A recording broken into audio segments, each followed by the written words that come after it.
Jérusalem.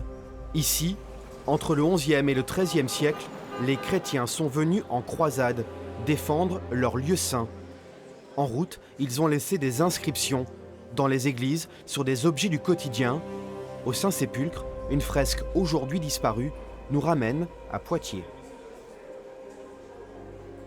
C'est la mosaïque où on voit l'ascension du Christ.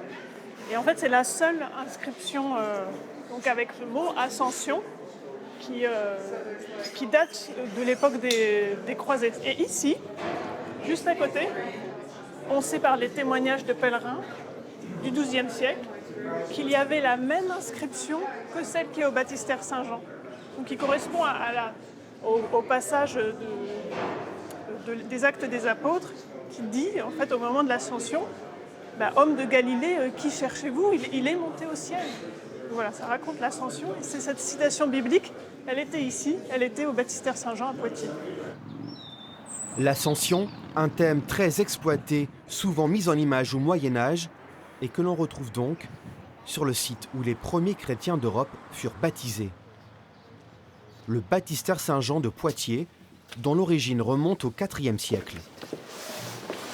L'inscription qui était visible à Jérusalem, c'est l'inscription qui est de ce côté-là, au mur est, et ensuite continuant au-dessus des apôtres, au mur ouest. Homme de Galilée, qui cherchez-vous ? Il est monté au ciel. La voici en latin.